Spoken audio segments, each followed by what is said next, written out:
So sit back and relax, and we're going to get right to Feet to the Fire. Let me introduce our people on the stage right now. Feet to the Fire was my co-creator, John Canales, who's the editor of the Daily Pilot newspaper.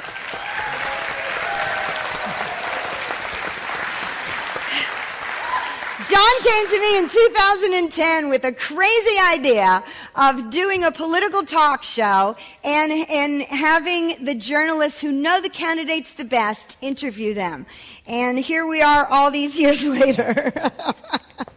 And running for office in the first seat, we have Chris Bunyan. The mayor of Costa Mesa, Jim Righeimer.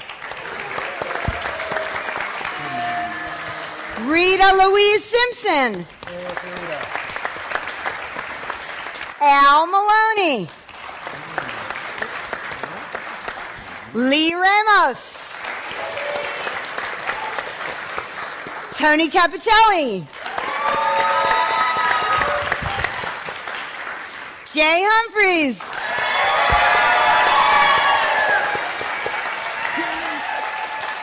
And asking our tough questions tonight, we have Alicia Lopez from the Daily Pilot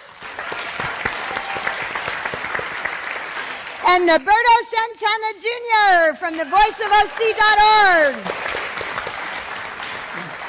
Now, usually one of our members tonight, Jack Wu from the Register, isn't with us because he's on his honeymoon.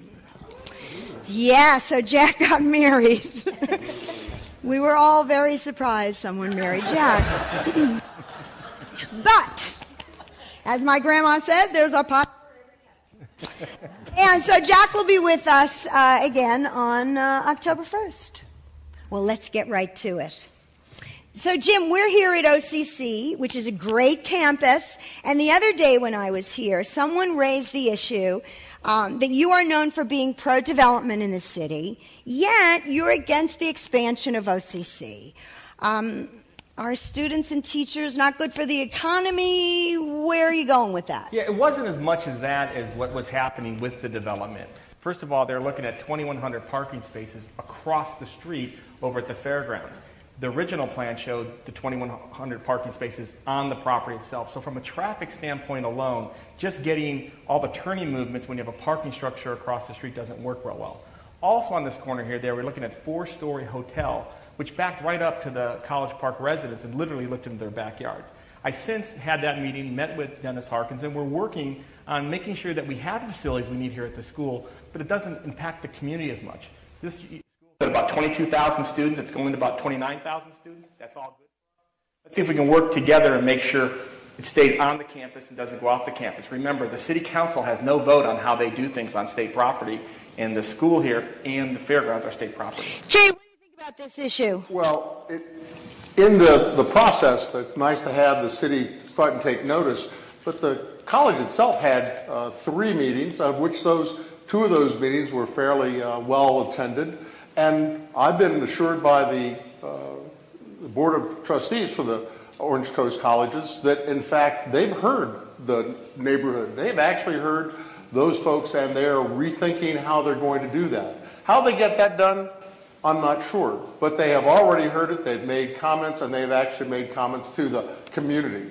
What did you want to comment there real quick? It's great they say that now, but they just filed an EIR, an impact report, which just recently showed the parking structures there. So when they say, well, we're going to change it, then why'd you file those documents? That's the only issue. And the only thing they told me is they haven't heard anything from the city except for a response to that EIR, which is about the traffic issues, not about the densities, not about the different construction, but just about the traffic issues. Well, anybody else? Well, while we're talking about development, John, I know that you had a question. I do, and I want to pose this to a lot of folks, but I want to start with Jim. Obviously, a lot of your constituents are upset about the density in town. Yes. A lot of about what they're calling overdevelopment. Hold on. And some of the projects require variances and that sort of thing. Why are variances being granted, and is this development good or bad for the city? Well, a couple of things. Number one, we have never, ever put one more unit on a property than it's been zoned for, period. We've never done that. The zoning that's been in place has been in place for years. We have a person who's missing here, Katrina Foley, who voted for and put the West Side overlay plan over the whole West Side. She did that. And that plan is just what we're doing following. Now, variances for all sorts of odd-shaped lots or issues that they have been happening in the city for 60 years. That's nothing really new at all. It's just making sure you do it. I do believe, I do believe in private property rights, and I believe if a person has a property zoned for a fourplex, we shouldn't just go in there and say, well, we're going to make it a threeplex. If it was zoned for 4, they should be able to build 4. But I've said to my colleagues on the council, if you want to down zone, just down zone. Okay, I just want to be fair to everyone and kind of go down the line. Chris, where are you on the development that's going on? Well, if we could just back up real quick to the expansion of OCC. The OCC population will be transit, meaning it's not going to be fixed. So whether the population student body swells during certain types of the year, that same population also goes down during the summer when school's not in session. Now, there's been some discussion about the parking structure across the street, which means you're going to have a lot of pedestrian people crossing to and from. During the fair, if you've driven up and down Fairview, Arlington, or even Fair Drive, what happens? You're stopped because people are walking to this parking lot to get back and forth. There's been some discussion of during the fair that being utilized for fairgoers, which means you'll have less people walking across the street here. And with all due respect for Jim, I think it's extremely hypocritical for him to criticize the expansion of education when he himself has rubber stamped almost every high density project in the past 2 years that he's on council. And taken money, and there's never been one city council member in the history of this city who has further expanded the high-density developments that are going on right now, in particular the Colleen extension, which is about ready to become a member of Costa Mesa. And we're going to talk about that. And on the west side as well. Okay, let's just go down the line. Rita, where are you on development? Well, I think that having new people in the city and new taxes is good. I think with thoughtful development, it's important that it be looked at, each project is looked at individually, and it starts with the Planning Commission. So the Planning Commission approves it before it goes to the City Council. Okay. So if there's question, that's when it goes to the City Council. So I think that, there are more heads than one looking at it, and that's important. And I think the way they're trying to mitigate the traffic and so forth on each one, and each project is responsible for mitigation and noise, then those are positive things. So having new people in the city and expensive properties, these apartments are not inexpensive, that's on the cultural side a good thing. Yeah. The council had a recent opportunity with the Colleen annexation to keep the county standards for the lot size, and decided, and at one point it was going to be a little higher than the city lot size to maintain county standards in that part of the city which had bigger lots, right? So people would have more space around their houses. And at not really the last minute, but basically the last minute, the city decides to go down to the 6,000 square foot lots, which seems like that was an opportunity to finally give, the residents, something they wanted instead of the developers, which were getting their variances. Why would the city decide not to give the residents that piece of it? So let me, first of all, there's actually no project in front of the city council yet, and no variance has been given out to anybody. What's happened here is that a piece of property is going into What's happened here is that this property is now being annexed into the city. There's 2 cul-de-sacs there, and there's a property that has a vacant property in the middle, kind of like where the 3rd cul-de-sac would go, and it's not in there. The issue was with the neighbors that backed up to the property, and they came to us and they said, the standards in Costa Mesa are that you back up too close, that you have a 5-foot. Yeah, I'm not talking about the setback. You did give a bigger setback. Because that is the issue. The issue was, the problem was how close were they? I'm talking about the issue. Lot size. Let me walk you through what actually happened. The issue was that it was 5-foot and 10-foot setbacks. They said they wanted 20. We met with the developer to say they want to be set back from their property. The developer came back and said those houses along there, even though there's no project, will be 18 to 25 Yeah, I realize that. I'm talking about the lot size. I understand that. So then the distinction then is the difference in the size of the house somehow going to make it different for that property? The 2 cul-de-sacs do not get affected. If there's any effect, it's only the people that back. There's a bigger issue here, though, Jim, because, when I was part of the Santa Ana Heights annexation and the annexation in Newport Beach, and what you find when you deal with LAFCO is that when most places are annexed, if they have certain zoning, like we did in Santa Ana Heights with the horse property, the city adopts the zoning for that area as they annex them in, and that's not what's happening. happening here? Wait. Let's be truthful about it. When right next to Santa Ana Country Club, which was across from Santa Ana, there are 6,000 square foot lots that were previously higher that Newport Beach took in and brought them to 6,000. It's not unusual that happens. Well, what's really I interesting... understand, first of all, 6,000 square foot lots is the R1 standard in our city. It's what everybody has. Why don't we do Tony first, because we haven't heard from Tony at all. There are other candidates in this race besides Mayor Rick. Tony, tell us what you interject here. Regarding OCC, first of all, the difference between OCC and other types of developments, OCC adds tremendous value, public value to a community, educational value. That's the biggest difference, other than not having control over the situation. So I'm all for the expansion of OCC. If we're really concerned about things like traffic, let's do what college kids love to do. Let's add bike lanes, promote cycling, other forms of transportation, those sorts of things. Joe, you had something to say about the development issue. Actually, it's about development. It's really about the annexation. It's interesting to note that this developer has actually been in conversation with the city for over 2 years about this development that he wants on that land before the city has annexed it. He has a plan in place that requires the lots to be 6,000 square feet, as opposed to a plan in place that meets with the neighborhood circumstance of 7,200 square feet. I find it interesting to note that what our council has done is approved to change from 7,200 square feet, what it is under the county, to 6,000 square feet to satisfy the needs of the developer who said that in council that he needed 6,000 square feet to make it work. Well, let's change up the conversation a little bit. Roberto, why don't you take the lead on the next subject? Well, let's talk about the 60th anniversary party. Jim, even though you've been getting a lot of mileage here, I do think it's fair to put it to the city mayor, absolutely, in terms of something that by most accounts seems to have been a bit of a disaster. Hundreds of thousands of dollars over budget, poorly attended. I read the other day in the Daily Pilot that the man in charge, the person that was put on leave, again, an issue of accountability, was just paid out $170,000 by the city. As far as I know, you voted for that settlement.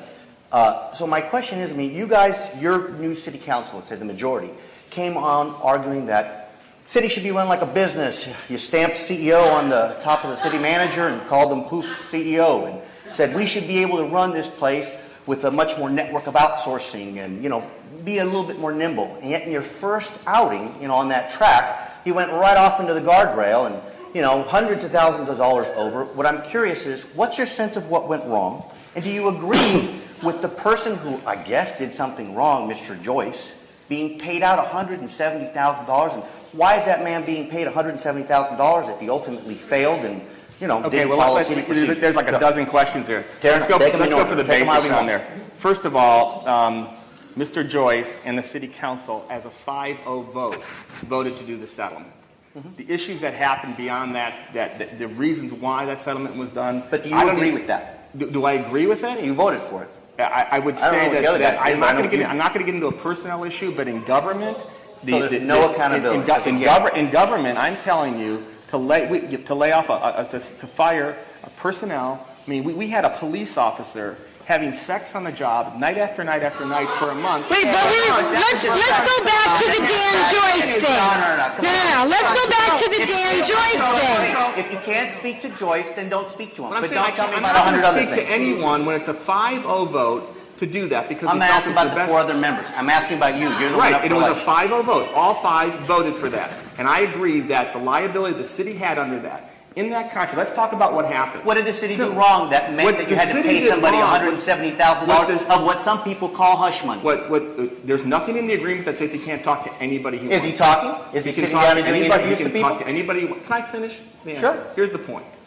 The point of it is that we have a system in place in the city. It takes 4 signatures for a check to be drawn. What I said from day one, why is it one person's being attacked and 4 signatures was done? Another employee who was the head of our finance, when there's a $35,000 budget for entertainment, in one day signed off $85,000 for entertainment. That was never approved by the council. That should have never have gone through. So the reality of it was, if it was run properly like it was supposed to be run, the system in place wasn't run. And it didn't happen that way. But isn't that the problem of, in some ways, you've wanted to move the city to a faster, faster procurement system by privatizing, by doing other things. And again, the first one, you're talking about your own policies not followed. Sir, the procurement system of the city was not followed. Period. That's what happened. So to go ahead and to blame a bunch of people, he was the attack dog, and they attacked him. And they went after him. Who, Joyce? Joyce completely went after him and said it was all his problem, as if he was the only one that was there. 4 signatures signed on that. So you think basically he was unfairly maligned, and it's fair to pay him $170,000? I'm not going to get into that issue either way. Jay, you were on that committee as well, so I'd like to hear your take on that as well. What went wrong, Jay? What, in your opinion? I wasn't on the committee in reality, but having said all that, the truth of the matter is that it's a mismanagement process. No matter how you cut the mustard, it's a mismanagement process. It should have been fixed. And what bothers me more than anything else is we can't get the city to just give us an audit that we can actually look at and evaluate. We're somewhere in the neighborhood of $1 million into a 3-day party that people didn't come to. And I'm trying to figure out why we're spending that kind of money when we're supposed to be fiscally responsible. One of the things that bothers me is we're spending $1 million on a party and we have fire stations that are falling apart. I don't know. That doesn't make sense to me. Jay, you want to jump in? Al? Yeah, we haven't heard from Al and Lee.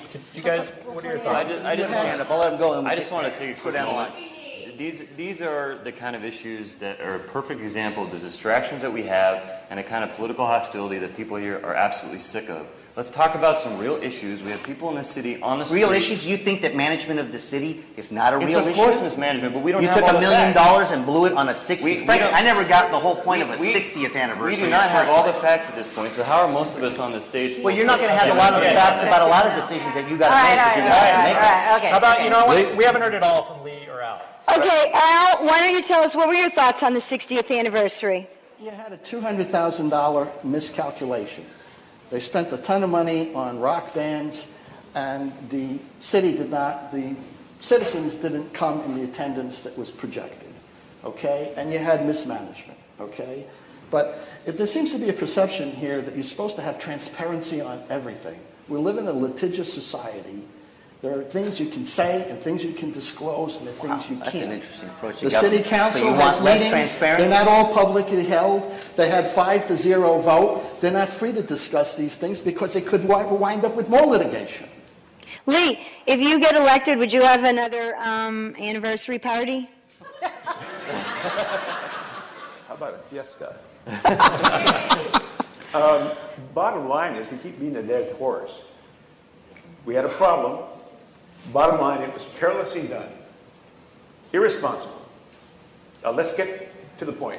But don't you believe in a certain level of accountability? Or when there's an issue, you say there was a mistake made, let's just move on. We pay out $170,000, we pay $1 million to our friends, and we call it a day. Who has the bottom line? I mean, the council already voted 5-0.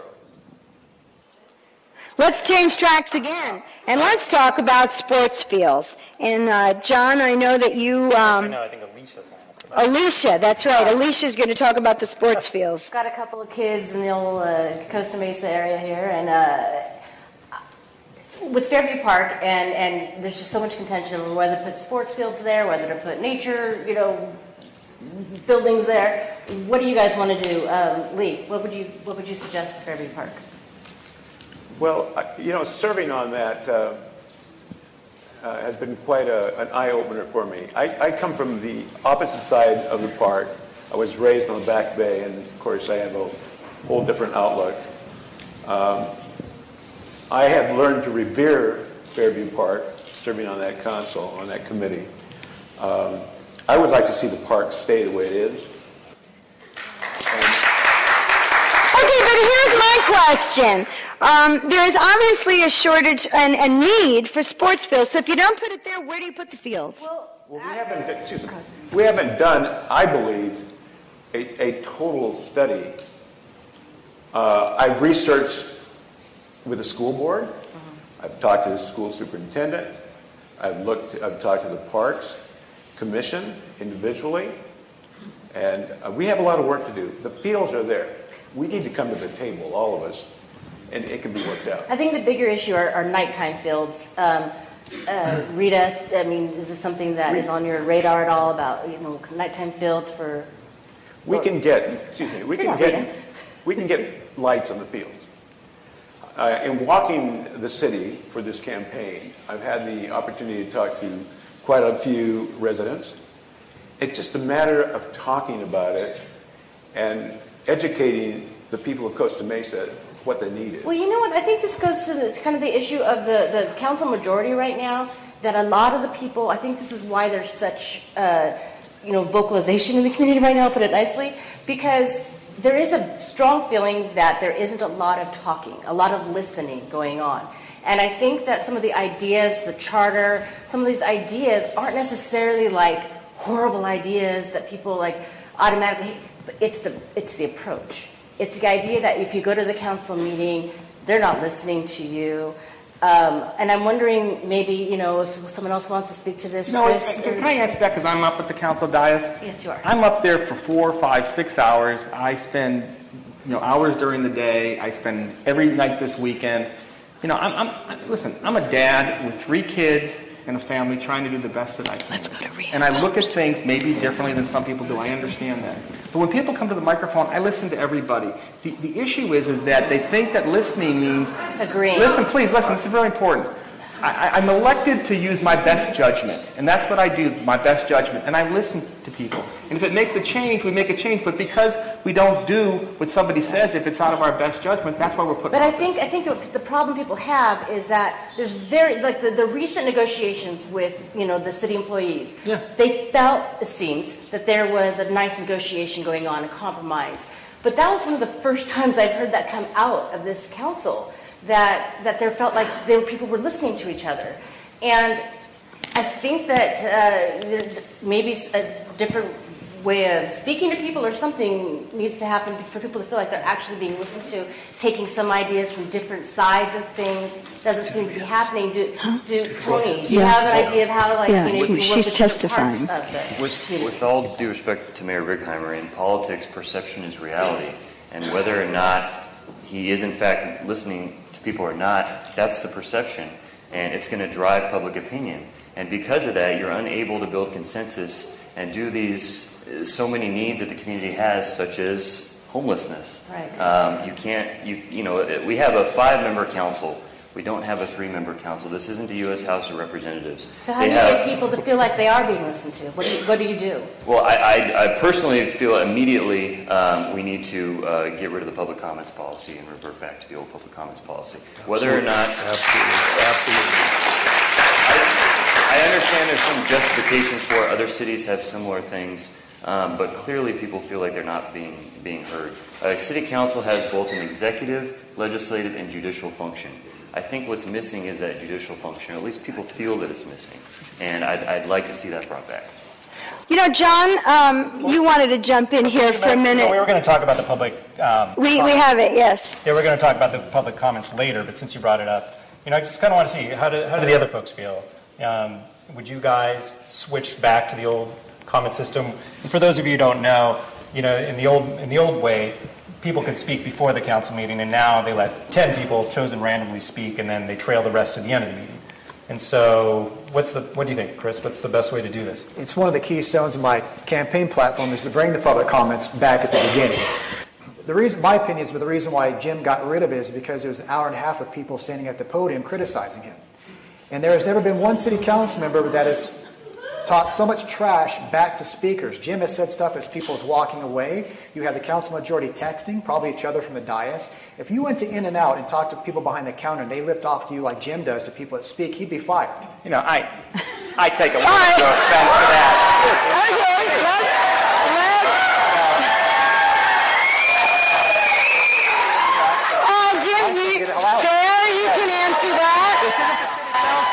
They will talk anytime they want and applaud. This is not the city council chambers. You don't control the shots tonight, Jim. Let me tell you the dilemma of running a city council meeting. You have people that have scheduled, residents that are coming in, say the Colleen group that want to come in on their issue, and we have time for those people to come in. What was happening, and it's calmed down now that we've changed to this policy, but what was happening we had same people come up every single time, talk on every single issue, and drag out the meeting. The problem that was happening is we'd have 50 people waiting for an item that goes to 1 o'clock in the morning. Now, if you're a neighborhood and they're talking about the Cadillac dealership over here, and you're waiting till 1 in the morning for someone to sing a song and everything else, you have to figure out how to manage it. All I was trying to look at is say, how do we manage this? What about the senior citizens that have to make an OCTA bus by midnight, and you're pushing the comments back after so lunch? What we're trying to do is make sure that people can do it. I'm open to changing it. If somebody wants to get together and figure out how do you change it back then, Joe. No, hold on a second. Find the process that a meeting can get done before 2 in the morning for things that are scheduled. It's called democracy, First Amendment. Well, you know, as somebody who covers... No, hold on a second. James got a point too. I've had some experience on being on the council before, and the real simple matter is that we never had this kind of problem. Maybe we just didn't make controversial decisions. Maybe that's what it was. Maybe we didn't. He's right. He's absolutely right. Maybe we didn't open up SROs. Maybe we didn't do things like get our money out of the county before it went bankrupt. Maybe we didn't get those kind of comments. It's because Jim wasn't on the city council. We didn't have those problems. So we didn't go all the time. Let me respond to that. We came through a recession. When I got on the council, we were $24 million in debt. $24 million in debt. Within 6 months, yes, we were. In 6 months, we turned that around. We put $14 million into reserves. Nothing was being spent on infrastructure. We spent $40 million. My point is, you have to back that up. Listen, the point's very simple. The previous Jim, you're throwing numbers around, and half of us are going, wait a minute, $24 million in debt? Hang on, where's that? Hold on. Where was that? I forget that in the budget. Let's talk about a quiet meeting. Let's talk about November Pretend you didn't say that? 2007. November 2007, the employee contract was put on a consent agenda with 14 other items, and nobody said boo. You know what that consent agenda item was? That was to go ahead and change the pensions from a 50% pension, a 60% pension, to a 75% pension, and nobody said a word. You're absolutely correct. This council is taking extremely tough issues and working through them. And when people are out there, I can understand they're upset. And well, speaking of tough issues, let's switch again. And let's talk about the rehab home issue, because that I know is something that is on everybody's mind. And you know, I followed this closely in Newport Beach. And when I was writing columns about that, and it was going on a couple of years ago in Newport Beach, I was befuddled as to why Costa Mesa didn't jump in with Newport Beach and do something about it now, because did they not think that if the rehab homes were not in Newport Beach, they weren't going to move to Costa Mesa? So what I'm seeing in Costa Mesa now is exactly what we had in Newport Beach a few years ago, more than that. And so aren't you feeling like you're a little late to the party here? Yeah, no, I think, absolutely. Listen, first off, Newport Beach spent $3.6 million on their law. It was found unconstitutional. It's not in effect. What they did have happen during that time is because one of the major operators didn't want to fight, they settled and they came up with an agreement, and they've used that agreement. We didn't have any major operators, so we had nothing to agree to. What the council has done since, and we just finished it up with the task force I put together, it was have an ordinance now going to the planning commission, and it'll come on to the city council. It will be extremely controversial. People that are in group homes that have drug and alcohol problems have rights, and it has to do with the ADA, has to do with federal rights, and so it's very important that you handle that properly. The reason Newport Beach lost is because people from the public didn't understand that they were discriminating, that people on the council were discriminating, and so the judge just threw it out. We want to make sure we do the process that we're not discriminating, but that we have to say the characters of these neighborhoods are changing, and what can we do to do that? And part of that did you want to say something about the rehab homes? Yeah, so I've been meeting with a lot of residents on the east side, and the numbers that they've come up with rehab homes in the city, their list that they've compiled is over 300. They think that the police department has another list that would add to those homes. Now, Jim did put together a task force, which is not an official task force. No, it's an official task force. It's not a committee. It's not a committee under the Brown Act, so we don't know what they're talking about. Yes, the CEO Hatch has been there. The city attorney has been there, but you know the one person that should be there? The chief of police. And that's because Jim doesn't get along with the chief of police. Right. No, wait, hold on, Jim. This is not a Jim. I just had an hour and a half. Don't tell me I don't get along with the chief of police. You're suing the police department. What are you talking about? Excuse me. Sir. I am not suing the police department. He's suing the police association, which is the police department, which is the city of Costa Mesa. But sir, I digress. Sir. So let me continue. Wait, one at a time. Wait, So we're going to get to this. We're going to get to the lawsuit. We'll get to it. For example, we'll get to it. no data is being collected right now for the rehab homes and group homes. For example, arrests, nuisance calls, and by the way, in rehab homes, detox centers, they're not allowed in R1 residential. It's against the law. Yet on Geyser, I'm being told that the greenhouse, that nice house that's over there, there's detox going on there. That's under Jim's watch. They came to Costa Mesa. Why? Because frankly, the real estate is cheaper. I met with a woman that lives in Eldon, and next to her house is a 6-unit condo. Every 6 unit has 6 people in it, so she has 36 people recycling. But we understand that these are problems. If you're elected, what are you going to do? Because there is the ADA issue. The city of Orange put together an ordinance as far as like there has to be a distance between the two of them, like 150 feet. What we need is more teeth to ours. Now, you can't discriminate, but you certainly can't put the welcome mat out and say, come to Costa Mesa. And by the way, no, anyways, I'm not going to get into that. But there's other issues regarding this. This is the capital now for rehab homes, and it's plummeting your home values. So now you have the rights of ADA, that's true. But what about homeowners on the east side that now have crime going on in neighborhoods? By the way, 2 parolees per unit is allowed. And if it's 6 units and below, or 6 persons and below, that means that no one can get involved. And also, there's one thing to talk about. We're talking about units in the city. You need to talk about bed count, because there is illegal... Well, that's what Newport Beach did. Yeah, also, we haven't heard much from some of the folks in the middle. Rita, Al, where are you on rehab homes? On rehab, it seems like this is one of the very few problems in this city where we seem to be on target and doing it right. Okay? We've got to make sure that we don't get into any more litigation. You've got to do it slowly, and you've got to look at precedents. You have to see what they've done in other cities. You definitely want to get these rehab homes out of there however you can, but you don't want multi-million-dollar lawsuits to haunt this city for years to come. Rita, where are you? I agree with Al.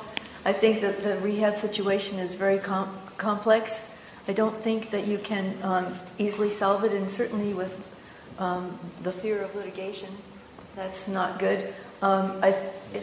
It's because the state has certain needs, and all over the country, actually. My brother lives in Reno, and he has one across the street from him. They don't tell you that it's coming in. You only find out when all the folks show up. So it's hard they don't have to apply for permits or anything, so it's very difficult to work with. It's a complex issue. Has anybody on this panel taken any contributions from rehab homes? No. I returned it.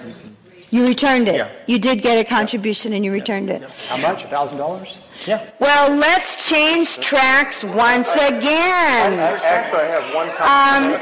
Oh, Jay, do you want to say something about rehabs? On the rehab houses, on the ordinances coming forward to the city, that was brought by Wendy Lease. And I think it's important that 2 years ago she brought that forward. So we need to keep clearly in mind whether this council has taken action in that area at all and why that might be true.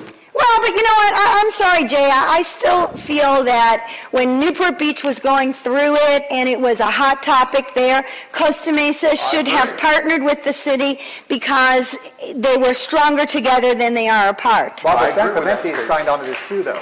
Yeah, but that's right next door.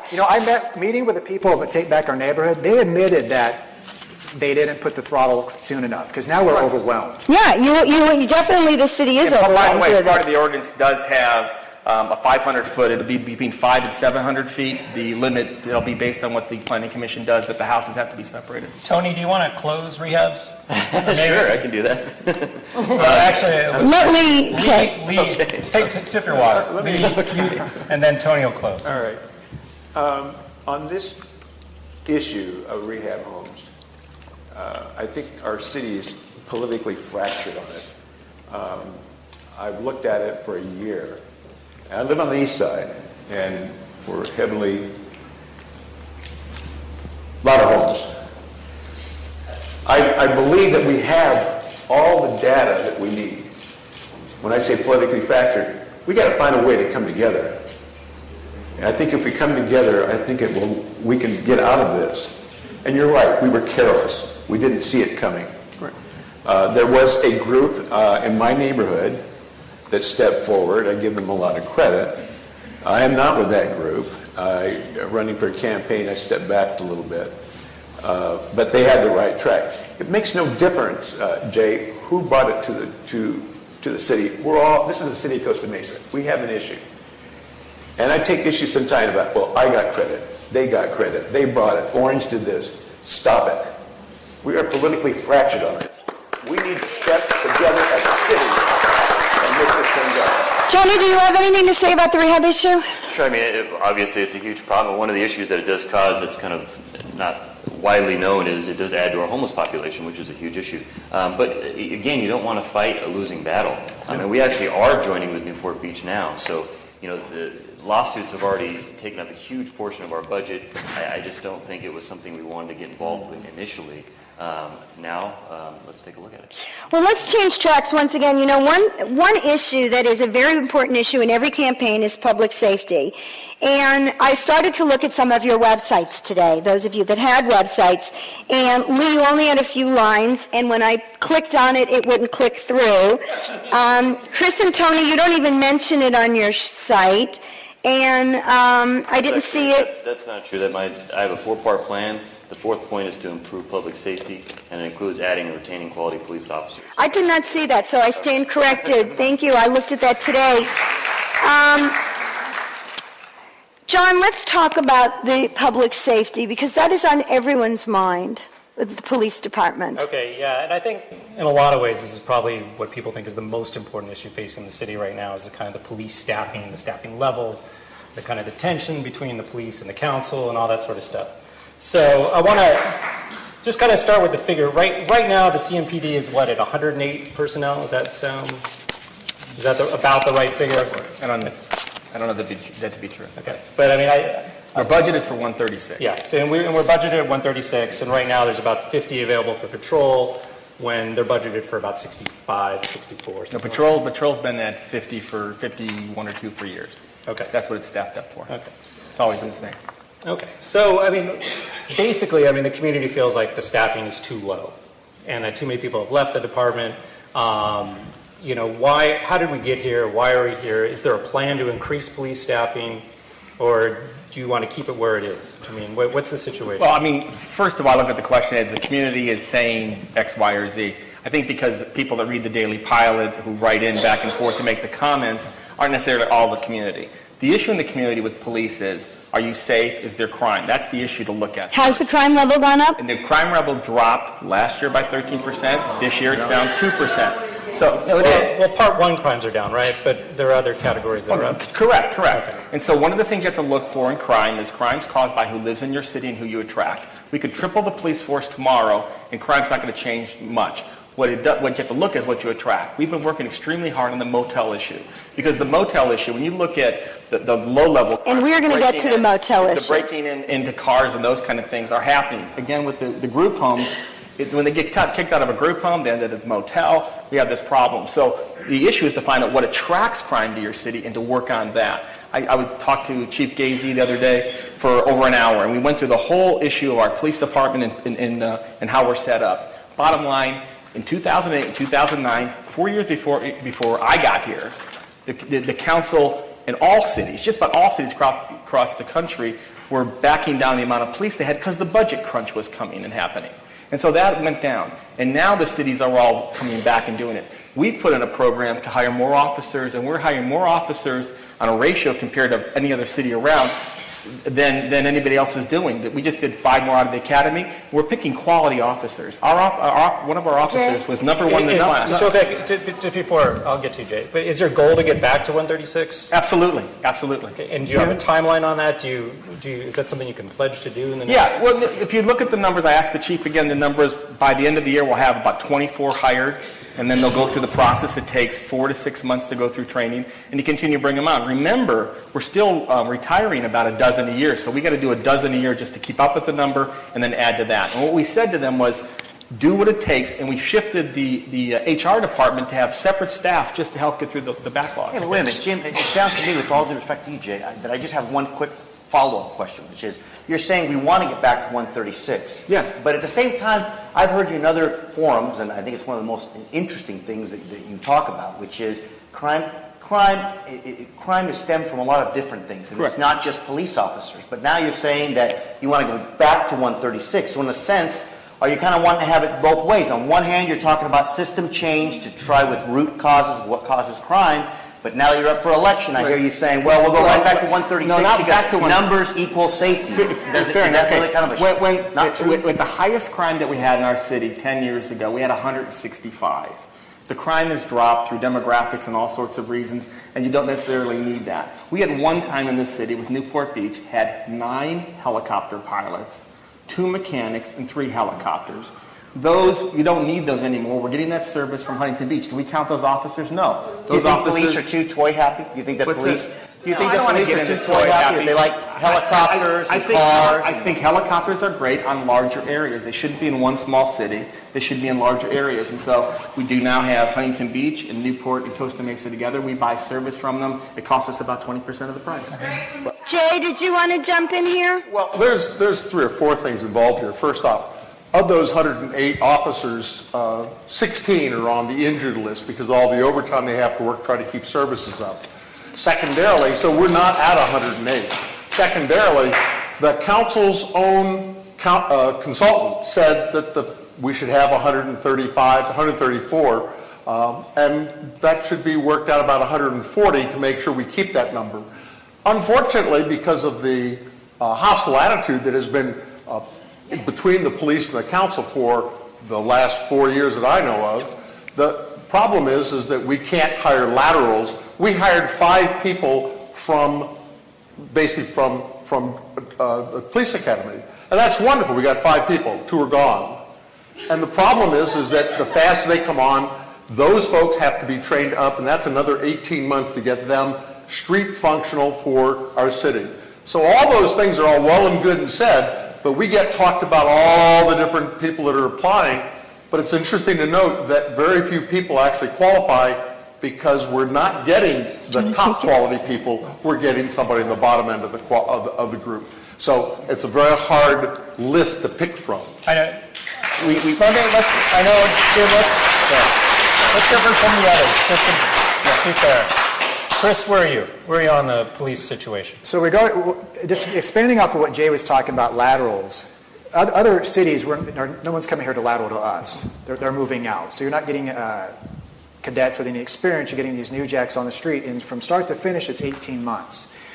Public safety, by the way, just expanding on it, I don't consider just police and fire. I also consider code enforcement in there as well. And getting back to the group homes real quick, we have one code enforcement officer who's taking care of all the complaints in the city. That, to me, that's happened under Jim's watch. Now, when you have a mayor who is suing the police association, if you were in law enforcement, would you come work here? I wouldn't. I would. I want to get to the lawsuit, definitely.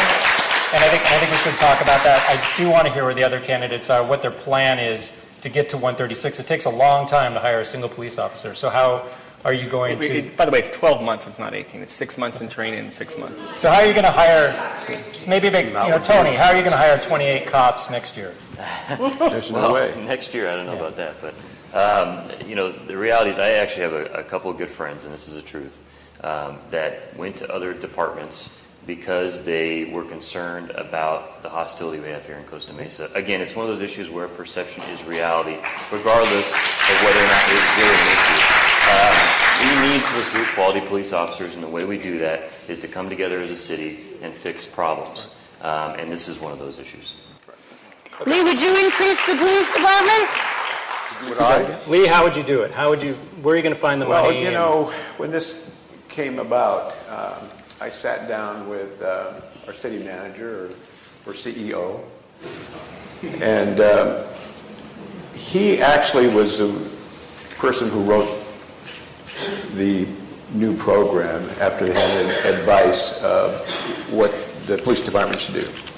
So when Chief Gazy came to us from Newport Beach, he was handed this plan to implement this plan. Immediately, it was... we were told we needed to we could run the department with 140. And we were asked, well, what would be the minimum? Well, 136. When that Gazy came in, immediately he lost 5 or 6. So he came way down, and if he realized that 125, we were in trouble. But those are flows that happen when there are injuries, an academy class. Yes, but we're not looking for the history, Lee. I'm asking, if you get elected, would you increase the police department, and how would you do that? Yes, I would increase it. It would take us, I believe, 18 months to get back to where we are. All right. What we would need. And Al, did you want to say something about this? Yeah, I would increase it the way I said in public comments this past winter. By the way, over 10 years of public comments, my batting average is 0. So, whatever. Setting that aside, what I would like to do is recruit laterals from out of state. Last winter, I said we had a horrible winter.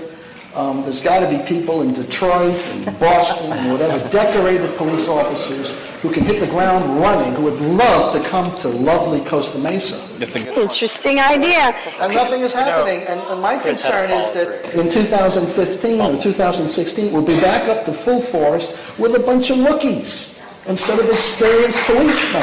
Chris, did you want to... That's a bad scene. Thank you. Do you want to close this? Just one thing, that we're talking about boots on the ground, like patrol officers. Canine, narcotics, vice, all those departments have been depleted. And the people that fill those spots are the experienced officers. And that's why if you have your car's been burgled, or your house is burgled, it's going to be months before a detective can get to it because he's so swamped. Okay, so let's talk about the lawsuit a little bit. Maybe setting aside any potential merits. Why not just drop the thing and have everyone, getting along again? I mean, just why not extend the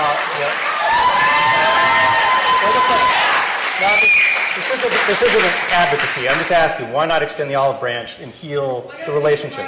Okay. So it's very simple. Okay. All we've asked for, if nothing happened and nothing was wrong, just come and speak about it under oath. The officers who were involved, the law firm that they hired, and the private investigator refused to do that. I would drop this thing tomorrow if the people just come forward, say what they did, and we're over with it there.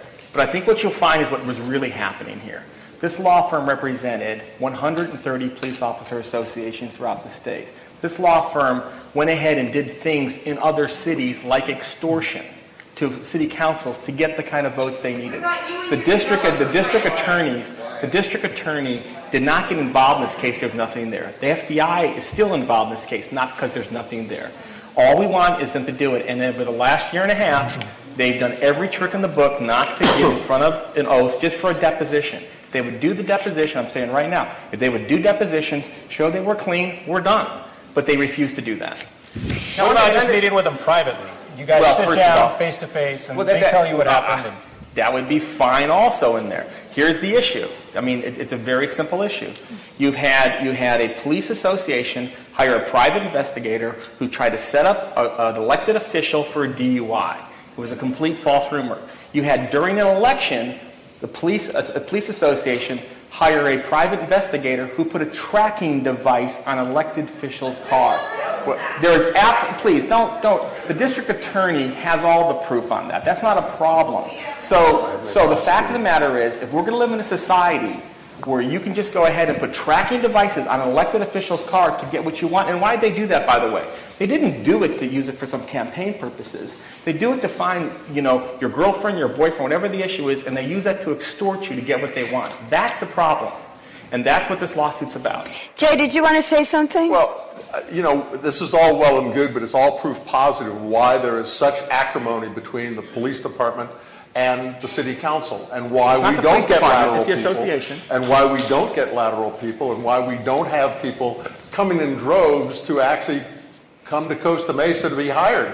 I believe that with a change in this council, what will happen is the hostile attitude that exists there will go away, and we'll be able to, through consensus and a lot of other steps, find ways to get lateral, already trained, ready to go, first-class officers to come back and work for Costa Mesa.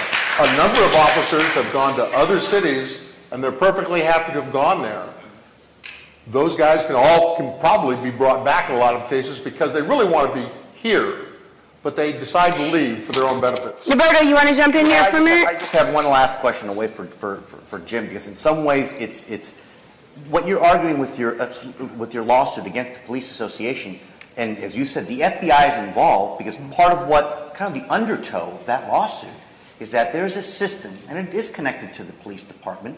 There's a reason why cities are spending 65, 70% of their budgets on police and fire.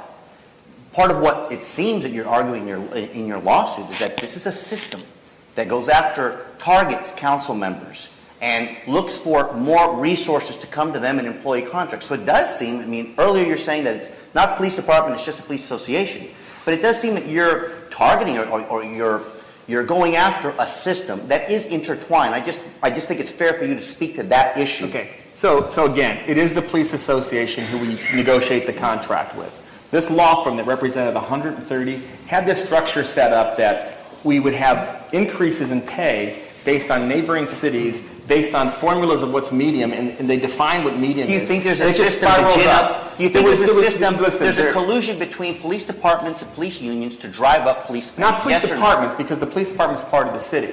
The associations do work together with their law firms, their professionals. And the police chief has no idea what's going on, and nobody in the police department knows what's going on. It's completely out of their... the two are disconnected is the way you want to have it. What I'm saying is the police department's the city, the association is what goes ahead and does their contract. But listen, we have a lot of phenomenal police officers, and we have a lot of police officers that don't like what happened. You talk to them, they do not at all like what happened in the city. It tarnishes. But we're finding we're not the only city this happened in. It's other places that happened. Why did we see spiraling costs? Because their contracts were tied together with other cities, and automatic pay raises were given because of some city did. This is actually, I think, one of the things that happened when you basically first came onto the council that kind of blew things up. One of the problems you have with the police association, it happened before you ever got elected, that you have you started off with this anti-union kind of... Wait, go ahead. So there's always been this kind of like anti-union attitude for you in the council majority. The problem with that for a lot of people in the community has been that's not local. That's an ideal that's higher office. We're talking about what's going on in our community, what's best for us. We don't care about what you think about, unions in general, okay? And so when you start going after unions and it comes down to the police officers that are right in front of you and that are in our neighborhoods and our workers that you lay off half the city, without even talking about it, these are people that we work with. These are people that we see every day. So the ideal that comes out strikes a lot of people as you don't care about the city. So my question actually to all of you is, why are you doing this? I mean, are you doing this for higher office? Are you doing this to show people that you're a strong, Democrat, Republican, and you have these great ideals? Or what about this community are you worried about? Okay, first of all, if I can answer the question, I've had opportunities for higher office. I've got 3 young kids at home. I'm not going to get on a plane and go to Sacramento and be gone all week. I'm going to be home. I'll finish this term. I will have done 4 years on the planning commission. If I now win, it'll be 8 years in city council. That's all the public service that I'm going to do. It's not an idea of ideals. When I spoke, and when it actually hit, was at the Mesa Verde event that they put on, and I stood there, and there was the police union association and the fire association in the back of the room, and I could have just kept my mouth shut. But the reality of it was, we had $250 million of unfunded pension because of a political scheme. Everyone's that was done. dealing with unfunded pensions, though. My point is that you have to do something about it. And what I said... And everyone is doing something about it without firing the city. What I said was, first of all, we didn't fire anybody. But what I said was, we love our police and our fire. We do. These are great people. They save our babies. They're out there protecting us. But we got to admit when a plan is unsustainable. The 90% Do you of pay understand, though, at that 50 people years hear what you say and how you speak to them and get offended by the way you say it? I get you're offended by it, and I get some people are offended by it. I get that I'm not the best communicator. No, I'm saying, listen, I'm not arguing with you. I'm not the best communicator, but I say what I'm going to do, and I do it. Well, let's say it better, I would. I'm offended that a lot of Roberto, because I want to get to the next issue, but close this for me. Well, just yes or no. Should 65% of your budget, because here's the reality, the more that you lock yourself into police and fire spending, the less money you have for other things, like code enforcement. Even though code enforcement is in the police it's department, separate. but it's It separate. works together. I just quickly, is that a sustainable level in your mind to spend on police and fire, 65% of your budget? Jay? Well, it has been, employees have been the major portion of the city's budget from the start, somewhere around 65 to 70% for all employees. And the reality is that there are parts that are not sustainable because they get ahead of the process and you don't keep those things. We found out about this problem because we had a terrible economy that crashed, and all of a sudden people were seeing the lack of extra cash to take care of those different processes. So consequently, what we wound up by doing is we now But again, have a are you okay with that level of spending moving forward? Yes, I am. Okay. It's by the way, it is the first job of the city is to provide security for the people who live here and the businesses. And it's the father to it. Very simply, 60 to 65% is sustainable. 19% on pension contributions and rising is not sustainable. Not sustainable. So that's my. But yet, that's your. Well, go ahead. I think maybe probably 80% would be a better percentage of our budget to serve our safety of our city. I agree, somewhere between 65 and 80. But this idea that there are certain people who think that they can only work 20 or 25 years, retire in the prime of their life, and make $100,000 a year for another 40 or 50 years in their lifetime, I have a problem with that. It's not sustainable, and that's crippling the city. And so when you say, are we affected? We're affected that we've got a $226 million liability and climbing. So we are impacted. That's more than $2,000 per every man, woman, and child in our city. So we are impacted that there are people who think they are special and they support this unsustainable system. Thank you. We do have a huge problem, but it's only going to get bigger. The CalPERS is demanding $10 million right now this year. It'll go up $2 million next year. In 5 years, it's going to be doubled. In 5 years. That's the budget this year. The revenue came in $109 million, and $10 million of that has to go out for these unsustainable pension debt that CalPERS is demanding payment now. So we have a problem with that. How do you retain police officers and so forth? I think Al's suggestion was very good to get senior officers from other cities who are well trained. I think that we have a wonderful city, and it's a very desirable city, but we're even going to have problems with how we're going to handle this unfunded pension liability. What do we do? Raise taxes? What do we do? Float a bond? We can't. So that's the problem, is how to sustain everything. That's a good point. I mean, how are we going to pay down the unfunded pension liability? Chris, how would you do it? Right now, all departments are skeletal. You could get rid of all of the city workers, and you'd still have an unfunded liability problem, right, which is roughly $228. That's not going to go away. As the economy improves, hopefully CalPERS will keep up their end of it. And CalPERS has had their part in this as well. If you go to publicceo.com, they always have updates on what CalPERS is doing. CalPERS actually went against Jerry Brown in terms of their spiking. Jerry Brown said you need to get rid of almost 100 ways to spike your pension towards the end. They came back and gave 99 ways to do it. So they rolled up against him. The days of like the big fat pensions that are coming from public employees, that's gone. On Harvard Business Review this month, they have the days of like the unions. Right now, the biggest bulk of unions are in the public sector, not the private sector. Matter of fact, in the public sector, it's down 11.9. And I don't think in any good faith or any associations, whether it's fire, police, or city associations or county, are going to come to the negotiating table and say we want more. Matter of fact, I think it's the new era being ushered in, are public employees paying almost 100% of their pensions. Those days are kind of gone. So how does Costa Mesa pay the tab? What do we do? Costa Mesa has to do what they're continuing to do and strap their belts tightly. There's no more up spiking the pension plans. We can't do it anymore. And if anyone says they have a silver bullet or a magic wand to cure this, they're lying. Jim, do you have a silver bullet? No, there is no silver bullet. Basically, it's an unsustainable plan. Cities in California will go bankrupt.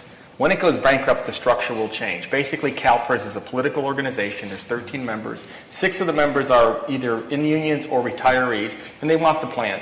The other 7 are elected officials that get appointed. Most of them, actually all of them right now, are from the Democrat Party, which is backed up by labor unions. They cannot, the system is structured such that you can't even change the people on it because they'll get knocked out by their own groups. So the plan is unsustainable. You will have bankruptcies like there was in Detroit. Our city will be fine. We keep on watching our budget, we'll be okay. But as those other cities go bankrupt, CalPERS will then, because you will have a situation where retirees do not get their check in these cities. And we can't have that happen. My biggest thing is to make sure that we have a plan to make sure we can stay in the system as long as we need to until the state fixes it. But there's clearly no way we can fix it. But what we can do is make sure we don't have additional employees that we may or may not need to be on plans that are unsustainable. Jay and Tony, how would you pay down the unfunded pension in a couple of things, because we've had a lot of other stuff. One, we've already had a pension committee that has talked about ways to do that, reducing the liability by paying it down, continue to make their payments, to increase the amount of money we pay, and also to take advantage of discounting that is done by one-time payout. But one of the things we keep on talking about is that I have to agree that it's absolutely imperative that we increase the amount of employee participation in their payment on theirs to help the future liability. But when we get this whole comment about PERS just posted an 18% growth in its number as opposed to 7.5. Last year was 14% as opposed to 7.5. Part of the unfunded liability has disappeared already simply because of those numbers.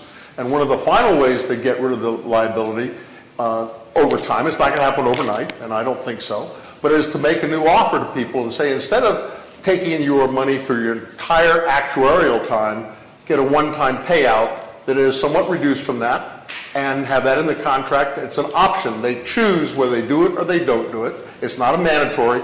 And every dime beyond whatever amount of money they get to their full actuarial differential, every dime comes directly off the unfunded liability. Okay, wait, just one second, because I asked Tony first. Tony, what would you do to pay down the pension? Sure, I mean, the solution is fairly simple. I mean, first, employees need to contribute all of their share to their pension, and then they need to contribute more of their share to their pension. It should look more like the federal plan. Local employees, I am a federal employee. I have great benefits. I don't complain about it. That's what it should look like. But there is something that I want to be careful of. I understand the realities in that new employees are going to have to take a bigger hit. But constantly, my generation is being forced to pay for the indulgence of previous generations. No offense meant to that. We need to be really careful when we're hitting new employees so hard and not distributing it evenly. I do think that all employees should contribute more to their pensions. Let me just make a point on and then we'll get back to Lee. Yeah, the way the state is structured, that even if our employees said, we want to pay more towards our pension over that 9% in there, it's virtually impossible because the law stops them from doing that. We have a situation that, what you're talking about saying change the plan, there's a law in place, not even a law, it's called the California rule, which says once you've given a pension plan, you're a 6-month employee, you can never change the plan, ever, going forward for the next 29 years. That's a major problem, that one of the few things our state has at. So let's talk about employees paying. How are you going to have a police officer pay, let's say they paid their whole pension, it's 58% of their pay. They can't afford it. And if you want to attract officers, you've got to have some kind of a balance in saying they're paying 10, 12%. If we all could afford to save 25% and put in a pension, we would. People can't afford that. So we got to find some balance in it, knowing that they're not allowed to change the formula, and they can't afford to pay 25% of their pay towards a pension. Lee, why don't you wrap us up here? Well, I think there's 4 ways that we're going to be able to retire this, and I mean, it's just reality. One is to raise taxes. The other is, I just read an article today, it was sent to me, where the city of Watsonville raised their city tax to 9% to meet their pension. The other thing is we go to Sacramento and see if they would work with the cities and bring everything down. We know how far that's going to go. Okay, and the last two I think are a bond or property taxes. I bet Costa Mesa is within 5 years. We're going to feel it. Well, let's change tracks. Can I make one point? Quickly. Last point, and then we're going to try to move on to some social I think issues. as important as that pension liability is, it's more important to restore the lost rainy day reserves, because that's the money we have available to pay CalPERS when the bill goes up. That's the money we need to meet our ongoing obligations, and that's the highest priority. And Mr. Righeimer feels that we're an affluent city, and I agree, but this next recession could be another leg of the last one. We need to, it's a high priority to have more money in the bank and not in CalPERS' hands. And in the meantime, the employees have to, the current employees, not the future hires, the current employees need to kick in more. And that's all I have to say. Let's change tracks for a minute. Another issue that is very on everybody's mind is the homeless issue here in the city. And I know that, Alicia, you had some questions about the Civic Center Park. Oh, right. The neighbors around the Civic Center Park didn't want the homeless shelter there, permanent housing for homeless, supportive housing where they would have had some care on site, which they're fighting with right now in Laguna. I mean, it's a difficult thing to get anywhere. But in the city, we do have our homeless on the streets. We have a few homeless food banks and such. What do we do? I mean, can we provide them a place that they can get some care? Is it just attracting more homeless to our city? If the Civic Center Park location's out, is there another option? Where can we build supportive housing? Or should we be doing it at all? Come on, if I can. Yeah, Tony, you have a lot on your website about that. Sure. Civic Center Park was a bad location to begin with. It wasn't even zoned correctly. It was an impossible location, and the city just plain messed up on that issue. I'm not necessarily blaming the city council, but the city messed up on that issue. But Mercy House submitted 10 other locations that are very viable. Where those locations are, I don't know because they haven't been released. But there are plenty of locations in the city where you can build supportive housing because there are different models. There's 4 different models of which you can build off of.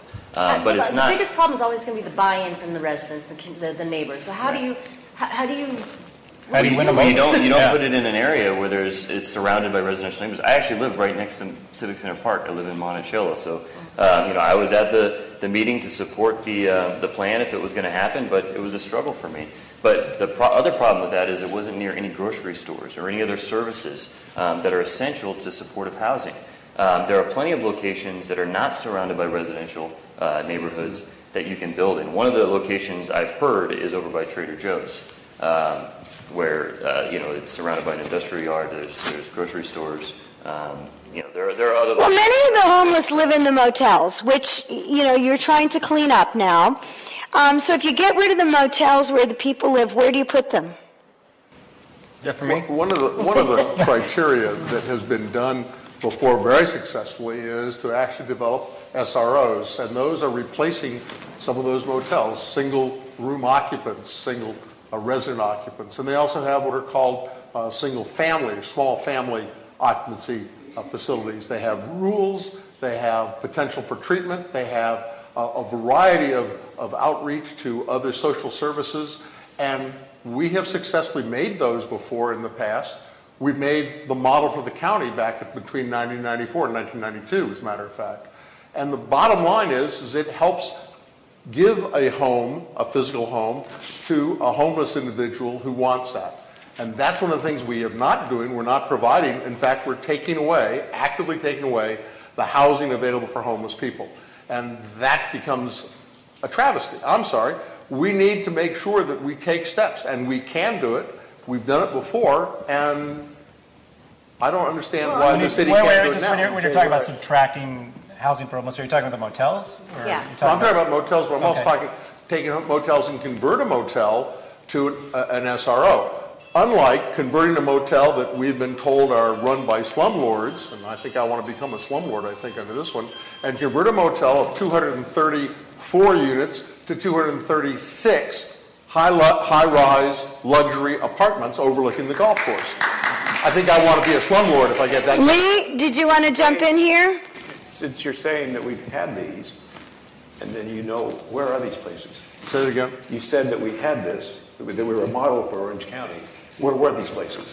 The two of them are over on Newport Boulevard, and the third one, which is the senior SRO, is on Newport Boulevard too. So when you've been walking around, Were these hotels? They're senior. They're motels that were converted into SROs, Okay. and two of them. Are these motels we're currently having problems with? No. I haven't had a call on any of them that I know of. The reality of the situation is it's extremely complicated. You can't narrow down the homeless to a single group. I've had an opportunity for the last 2 years to work on the Costa Mesa street team. So you need various housing models. It's not one housing model. But the problem is there seems to be a huge difference in philosophy. I've often heard the opinion that we need to improve the quality of our residents. To me, this is an extremely dangerous way of thinking because I've met so many residents on the Costa Mesa streets that went to Estancia High School, Costa Mesa High School. These are our people, and these are issues that we need to deal with as a community. We can't do what other cities have done and pawn the problem off at our neighbors. Until we change that and we build public opinion for that, we're not going to solve the problem. Chris, did you have anything you wanted to say about the homeless issue? Yeah, in San Jose, because they have a homeless problem there, what they're doing is taking hotels. Hotels have an economic life of X amount of years, where at some point they're 3 to 4 stars, and they start to go down, and there's nicer hotels that come aboard. There's no reason why hotels can't pivot to accommodate different sorts of people. And whether Jim's intentions were to redevelop the hotels and clean them up because they've had a lot of calls for police or fire, or it's to throw them out so he can redevelop it for his developer friends, we don't know that for a fact. But as Tony was saying earlier, a homeless person is not always someone who's pushing a basket with a bunch of cans on it. There is a person in the hotels that is a 90-year-old attorney and its families. So what you're seeing is the demographic, the composition of homeless people, it's changing. It's not just always a single person. It could be a whole family's displaced. So where do they go? And when you have this anti-hotel stance that Jim and the Planning Commission has taken towards him by redoing conditional use permits and whatnot, it's not yet one more message that Jim sets out to people. Not only has Jim gone after the police department, but now he's going after hotels that provide for housing for homeless people. Okay, Al, I want to get to Roberto's. Go ahead, Al. We're going to go just a quick response from Al, and Jim, you can, answer that, and then Roberto. I mean, there's all kinds of wonderful things you can do, but where's all the money going to come to do all of this? I'm a little perplexed as to where our responsibility is. To me, it seems that until somebody comes up with a sure cure to mental illness, we're going to have the homeless with us for a long, long time. It's not always I lived in Santa Monica for 20 years, and I lived in L.A., and we don't have a homeless problem compared to what they've had and what they still have. All right, so Jim and Tony. Yeah, so first of all, there's a balance in here. In the city of Costa Mesa, because of the programs that we have for free food, we attract a lot of people to our city. The people in Costa Mesa are very giving. They care a lot. They'll take their fair share. The model that we're looking at in our cities is to say all the cities have to take their fair share, because if you just go start feeding people and taking care of everybody, you end up like Santa Monica, where they just line up and come to your city. So because we've gone to that model, Tustin's doing that model now, Fullerton's doing that model, Santa Ana's looking at that model to say, we'll take care of our own, and maybe a little bit more, but they have to have some connection to the city. Went to school there, worked there, lived there for a certain amount of time. We're pretty open on that. With regards to the motel situation, what we really had there was we have a lot of problems in some of these motels. One of them in particular, 550 calls for service. The issue is that we're having literally slumlords hiding behind the homeless, not the homeless, but the underhoused, I would call them. And to go into someone's room, they knock on the door, we go in, there's 5 people in 180 square feet, which they're charging $1,800 a month for. That's not affordable housing. What that is making money on the backs of these poor people. And what we said is that if you're homeless and you have this issue, you can stay there for 30 days. Yes, you may have to move someplace to another place after, but you're paying an outrageous amount of money, and you need to work on getting your life fixed. Some of these people can. Some can't. We understand that. But if we're just going to be a magnet, it's not going to solve the problem. But what we don't want to do is allow these property owners to rip off poor people and call it affordable housing. All right, Tony? Sure, just to address a couple of those issues. First of all, the money issue. The money's there because, one, all of these housing programs are led by nonprofit organizations. There's also federal and state money that's already designated for many of these programs, so that the money is not an issue. The other issue brought up in terms of feeding in the parks, that was definitely an issue. Right. But there's a difference there. That's a charity model. What's being done in Costa Mesa now is a community development model, and that's what supportive housing is, that's what transitional housing is, that's what rapid rehousing is. The charity model is long past. That's not what we're dealing with anymore. We're working on getting people out of homelessness and making their lives better. Those are the programs we're talking about. We're not talking about homeless shelters. Correct. Absolutely. Yes, Lou, did you want to say something, and then we're going to change? I want to address Tony. Tony, you said the money is there. Where is this money? Well, as far as if there is money, why hasn't it come forward? The supportive housing project was already fully funded. It was ready to go. There, just where are you going to put but the city council dropped the ball on that one. Unfortunately, it hasn't gone anywhere. Let's go to medical. I would like to find out where that project is. Okay. We're starting to get towards the end of our program, and I always ask a yes/no question, and I have a couple. So, medical marijuana, yes or no? Jay? Yes. Yes. Yes.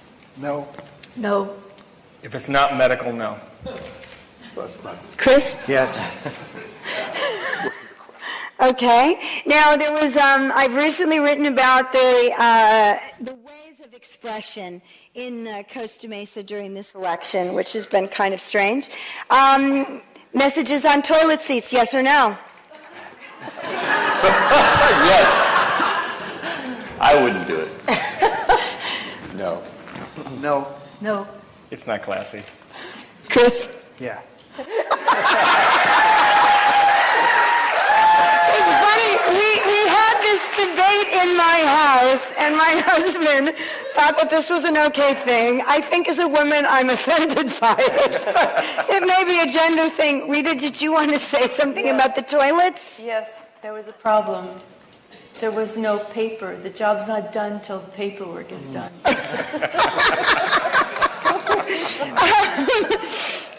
Roberto, I know that you wanted to jump in here. We discussed that at the beginning. Roberto, you wanted to jump in here. Sure. I guess I just kind of as a way to kind of maybe wrap up, or a lot of this chatter has kind of gone in this direction. I guess I'd start off with Jim and maybe ask the rest of the council or the rest of the council candidates to kind of talk about what's happened over the last 4 years. When you came in, you, by all arguments, led a council implementing a very aggressive plan to take the budget in a different direction. Since then, there have been millions of dollars in lawsuits, been locked up in the courts, extremely tense council meetings, police officers leaving. I guess my question is, recently we just reported that you finally reached a new contract with that general employees group. When I look at it, frankly, I look at it and I say, well, you got street sweeping out of that. And I guess my question is, was all that 4 years worth being able to privatize street sweeping? And where do you go from here in the next 4 years? And again, and I'd like, in a sense, let everybody else answer that question as well. I think in fairness, the press only talk about kind of like the numbers. The reality of it is we redlined the whole contract. It's 80, 90 pages. And there were all sorts of clauses in the contract where the contract ran the city. And the principle that the council said was, we want the management, we want the chief of police, we want the fire chief to run the city and not have a contract run the city. So with the fire department, we got rid of minimum manning. They agreed to that. That was put aside. We made sure nobody was laid off. We bought them brand new trucks. We've done a lot of things to make their jobs better. We're now looking at 2 new fire stations. With the miscellaneous employees, we really had to come to grips with what some of our pay ranges were. Now, we didn't want to really affect people that had house payments and had issues over there. So quite frankly, we did say to new employees, when we have 2,000 applications for a job, and our average compensation for our general employees is $105,000. For general employees? For general employees. No way. Your numbers are funky. Everything. That's like your $24 million in debt. That's a funky number. That's everything. Come on. That's everything. $105,000. And there's some line management, but actual management's in a different category. That's what is total compensation, because this pension plan, when you're retiring... talking total comp. Total comp, yeah. Well, but it's a part of your pay. We'd all love to have a system that says, hey, I'm going to get 75% of my pay at 55 years of age. That's a savings account put together. So in that contract, the language was taken out so we can have control again of the city, which was good. And we had to work with the employees, the existing employees, and say, we're not here to take something away. We have to look at things. We had people that were getting Winnebago checks when they left because of all the sick days that they banked, or all the vacation days. When you have 5 weeks of vacation, you don't use the 5 weeks, and you were paid at a certain wage 10 years ago. 10 years later, you're getting paid twice as much, and you're cashing out and getting a $50,000, $60,000 check. Okay, we're down to the last 10 minutes, and I want to do some quick answers. Just because there's so many issues that folks want to hear about. Okay, so where are you on Banning Ranch? Chris, we know you have a pretty good idea. This is still a yes or no answer? No, just quick answer. A quick answer. Short answer. So I'm the president of the Banning Ranch Defenders, something I've been working with since 2006. It's not going to get developed. Costa Mesa gets the tail end. Costa Mesa gets the tail end of the project. The city council in the past wrote a letter to the White House on immigration.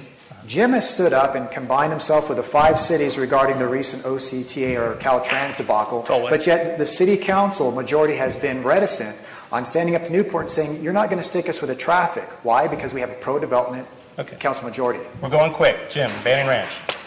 It's Newport's decision on there, but we're going to get stuck with the impacts. Rita.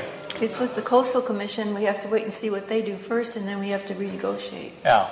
It's out of our control, but we have to do whatever we can to discourage them. Lee. In the sphere of Newport Beach, we need to keep a tight rein on it. I would do as much as I could to mitigate damages on Costa Mesa. Okay. Yeah, 15,000 cars coming from there into Costa Mesa, and we get no income from that process. Real simple. Okay. I would be against them developing it on it, and I'd work everything I could, but I certainly wouldn't put up and accept a contract to mitigate those problems that in fact was less than half of what our own staff said at 60% would cost the city to actually mitigate. So it's just very simple. Okay, also short answer. Does the city need a charter? You start, Jay. No. Okay. Absolutely not. Tony? I think it can be beneficial. Sorry? I think it can be beneficial.